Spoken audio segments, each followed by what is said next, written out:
hello नमस्ते so miss अलोनजीले सोध्नुभएको छ यो क्याप्सुल के को लागि हो भन्नुभएको छ है त यो चाहिँ तपाईँको फुड सप्लिमेन्टमा पर्छ है त यो ग्लु क्याप्सुल चाहिँ तपाईँको फुड सप्लिमेन्टमा पर्छ यसमा चाहिँ ग्लुटाथायोन अनि तपाईँको कोलाजिन हुन्छ है कोलाजिन तपाईँलाई थाहा नै छ तपाईँको छालाको स्ट्रेन्थको लागि अनि तपाईँको जोइन्टहरूको स्ट्रेन्थको लागि एकदमै इफेक्टिभ हुन्छ तपाईँको अब छालामा केही भएको छ लाइक त्यसलाई हिल गर्नु छ भने चाहिँ कोलाजिनहरू एकदमै आवश्यक हुन्छ है त अनि अर्को चाहिँ तपाईँको सबैभन्दा इम्पोर्टेन्ट कुरा के छ भने यसमा ग्लुटाथायोन छ है त ग्लुटाथायोन तपाईँको छालालाई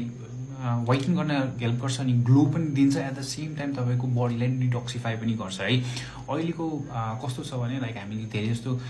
खानेकुराहरू खाइरहेको हुन्छौँ जुन चाहिँ अनहेल्दी हुन्छ होइन एट द सेम टाइम तपाईँको लाइफस्टाइल पनि त्यस्तै छ अलिकति पिउँछौँ हामी होइन स्मोक गर्छौँ तिनीहरूले गर्दाखेरि पनि बडीमा टक्सिन्सहरू बेसी हुन्छ होइन ग्लुटाथायोनले त्यसलाई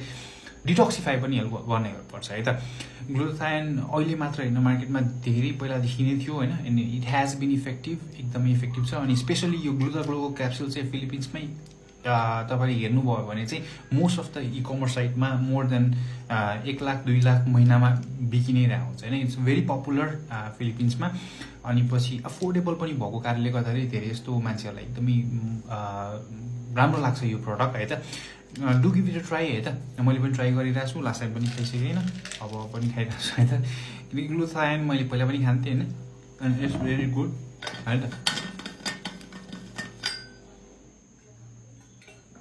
सो ट्राई इट गाइज है त इट इज रियली इफेक्टिभ अनि पछि तपाईँले डिफ्रेन्स चाहिँ मन्थको डिफ्रेन्समा चाहिँ देख्न सक्नुहुन्छ है त थ्याङ्क यू